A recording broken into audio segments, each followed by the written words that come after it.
historic Falmouth cruise port is a one-of-a-kind port, nowhere to be found in the Caribbean. And that's what's really putting Jamaica cruise shipping back on the map as a leading cruise shipping destination in the Caribbean.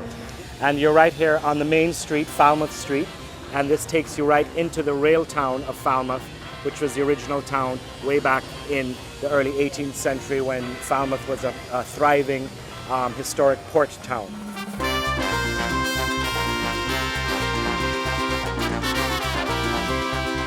Right here on the port, you'll see that we have the historic trolley that takes people into the town of Falmouth, visiting the historic districts that has made Falmouth a very famous port town from the early 18th century. In addition, we have the horse and carriage, bringing them back again into the early 18th century, taking them out into the historic district and doing those kind of tours as well.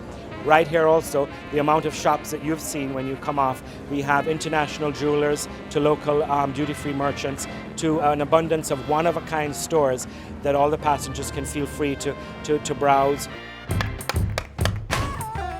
But also we wanted to ensure that the local artisans, the craftspeople, those who make handmade dresses, wood carvings, you've seen many of them around, the traditional Jamaican artisans who work and actually are making the product right in front of the passengers as they walk by, were able to be a part of this historic event.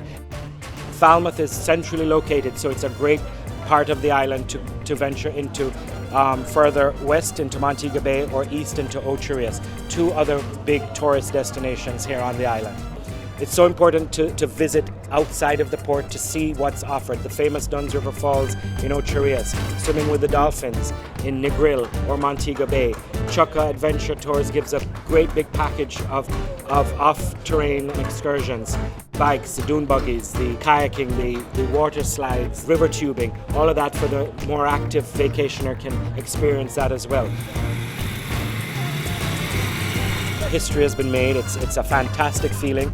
The pride we feel for having such a one-of-a-kind port that's seen nowhere else in the Caribbean, and of course bringing more business to Jamaica, and of course being able to have world's largest ship dock right here in Falmouth.